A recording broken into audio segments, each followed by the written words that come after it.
አንድ አምላክ በሚሆን በአብ በወልድ በመንፈስ ቅዱስ ስም መጋቢት 14 በዚች ቀን በእስክንድርያ ለተሾሙ አባቶች 75ኛ የሆነ የእስክንድርያ ሊቀ ጳጳሳት የቅዱስ ቄርሎስ የዕረፍቱ መታሰቢያ ሆነ። እርሱም በምግባሩ ፍጹም አዋቂ የሆነ ሀገሩም ፍዩም ይባላል። በእርሷም ቅስና ተሾሞባት ነበር። ከዚያም ለቆ ወደ አባ ፊቅጦር ገዳም ደረሰ። እርሱም ከምስር ከተማ ውጭ የኢትዮጵያውያን አዘቅት የአባይ ግድብ ባለበት ነው። በዚያም ታላቅ ገድልን እየተጋደለ ብዙ ዘመናትን ኖረ። ብዙ መጻሕፍትንም ተምሮ ትርጓሜያቸውን እና ምስጢራቸውን ጠንቅቆ አወቀ።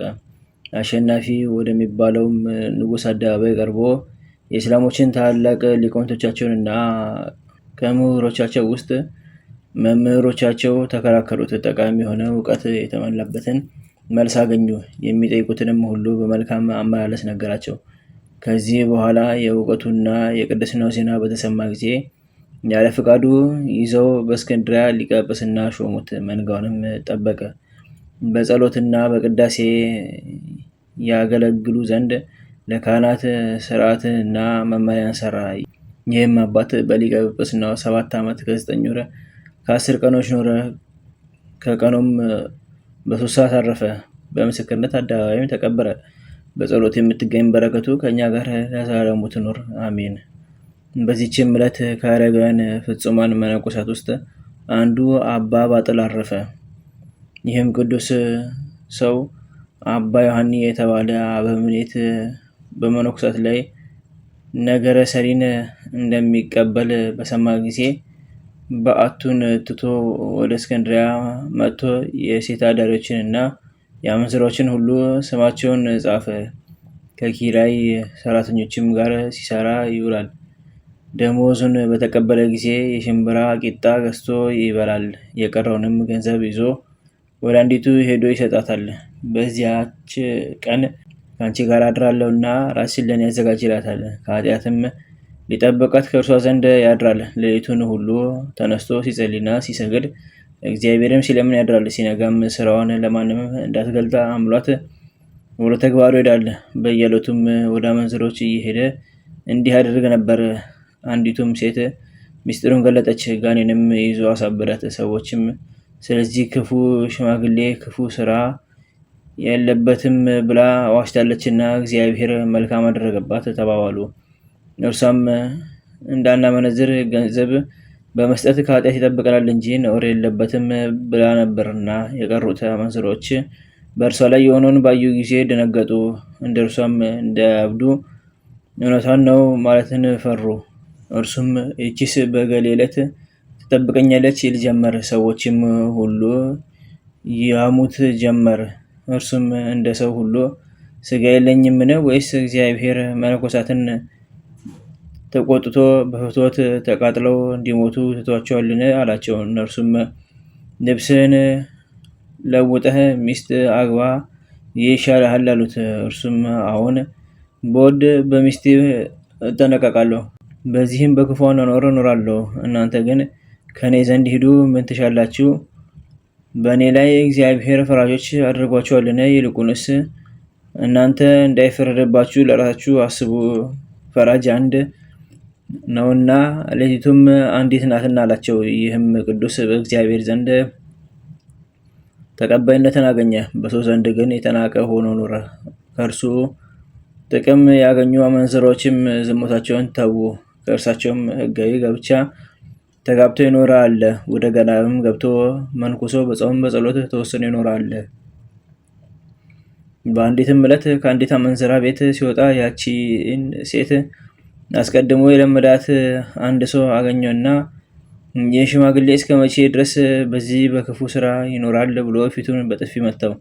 ከዚህም በኋላ በአንዲት ቀን በበዓቱ ውስጥ ሰግዶ ነፍሱንም በእግዚአብሔር እጅ ውስጥ ሰጥቶ በቤቱም መድረክ የዚች አገር ሰዎች ጊዜው ሳይደርስ በማንም ላይ አትፍረዱ እንዳይፈረድባቸው የሚል ጽሑፍ ተጽፎ ተገኘ። በጸሎቱ የምትገኝ በረከቱ ከሁላችን ጋር ለዘላለሙ ይኑር አሜን። በዚችም ቀን ደግሞ ቅዱስ አባት አባ ሲኖዳ በሰማዕትነት አረፈ። እርሱም በግብፅ ሀገር ከቤንሳ ከተማ ነው። ወደ መክስሚያኖስ ክርስቲያናዊ ሲኖዳ አማልክትን የማያመልክ ነው ብለው ነገር ሰሩበት። እርሱም አስቀርቦ ስለ ሃይማኖቱ ጠየቀው። በንጉሱ ፊት በክብር ባለቤት በጌታችን ኢየሱስ ክርስቶስ ታመነ። እርሱም እውነተኛ አምላክ እንደሆነም መሰከረ። መክስሚያኖስም ይህን የከበረ አባት ሲኖዳን በምድር ላይ ዘርግተው በበትሮች እንዲደበድቡ ታዘዘ። አጥንቶቹ እስቲሰነጠቁ ደሙም በምድር ላይ እንደ ውሃ እስቲፈስ እንዲሁ አደረጉበት። ከዚህም በኋላ እግሩን ይዘው ጎትተው ወስደው ሽታው በሚከረፋ በጨለማ ወህኒ ቤት ጣሉት። የእግዚአብሔር መልአክ ቅዱስ ሚካኤል ተገለጠለት።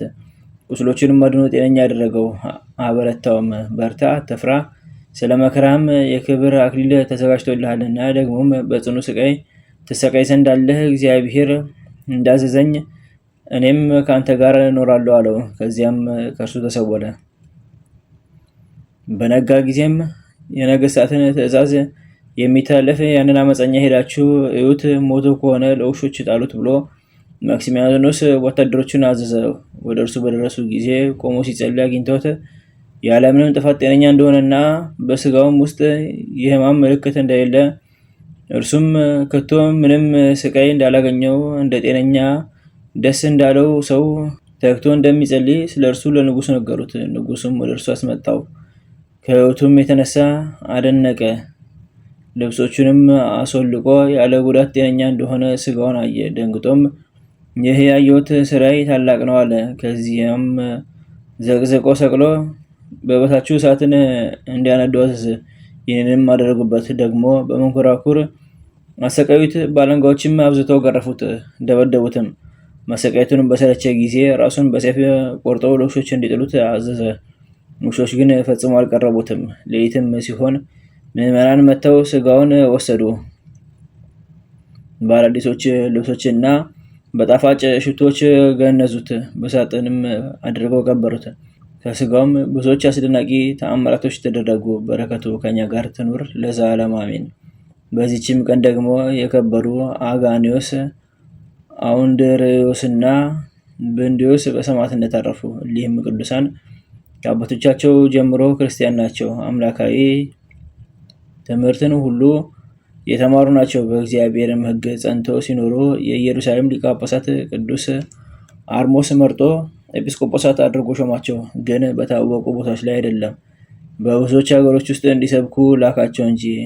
በሀገሮችም ያሉ ከሃዲያን ያዟቸው፣ ያለ ርኅራኄም አብዝተው ገረፏቸው፣ በድንጋይም ወገሯቸው። ነፍሶቻቸውንም በጌታችን እጅ ሰጡ። በረከታቸው ከኛ ጋር ለዘላለሙ ትኖር አሜን። በዚችም ቀን ደግሞ የቅዱስ ቶማስ ሐዋርያ 7 ዓመት ያህል የጋኔን ግንኙነት ባስቸግራት በአንዲት ሴት ላይ ተአምራትን አደረገ።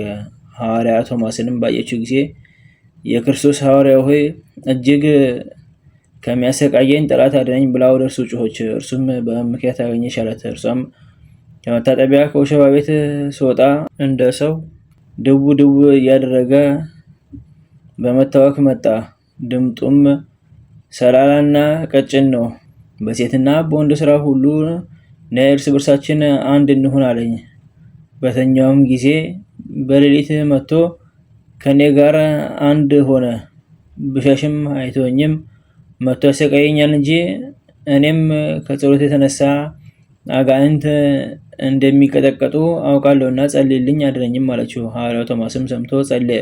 ጋኔኑም ከእርሷ እንዲወጣ አዘዘው። ያን ጊዜም በእሳትና በጢስ አምሳል ከሴቲቱ ላይ ወጥቶ ተበተነ። ከዚህም በኋላ በክርስቶስ መስቀል በላዩ አማተበ። ስጋውና ደሙንም አቀበላት፣ ወደ ዘመዶቿም አሰናበታት። ልዩ የሆነች በረከቱ በሁላችን የክርስቲያን ወገኖች ላይ ትድረስ ለዘላለሙ አሜን። አንድ አምላክ በሚሆን በአብ በወልድ በመንፈስ ቅዱስ መጋቢት 15 በዚች ቀን የከበረች ተጋዳይ መነኮሳት ሳራ አረፈች። ዘአቅረብኩ ማሕሌትየ ዘኪርየ አእላፈ እምነ ተጸምዱከ ዘልፈ ለላ አናብብቶ ከብዜኔቴ መጽሐፈ እንተ ርእሰከ እግዚኦ ጸሪቀኑ ትኩፈ እምእለ አቡዕ ብሉዓን ዘተርፈ ነቢያት ቅዱሳን ሐዋርያት ሰባክያን ሰማዕታት ጻድቃን ደናግል አድኅ ወመነኮሳት ሄራን ባርኮ ጉባኤ ዛቲ መካን እስከ ረገ ይልቅ ወንዑስ ሕፃን ለተጻፈው በክርታስ ወለዛ ጻፈውን ዘደርስ ወለዛ አንብቦ ጸሎሙ ሳዲሰ ወለሰማ ቃሉ በዘነፈስ ጸሎተሙ ማርያም አረጌተ ኩሉ እምባስ ወሬ ማረነ ኢየሱስ ክርስቶስ። በቅዱሳኑ ጸሎት ጠብቀን፣ በረከታቸውም ከኛ ጋር ትኑር። ወአምላክነ በከመ ርትከ ወአኮ በከመ አምሳነ አቡነ ዘበሰማያት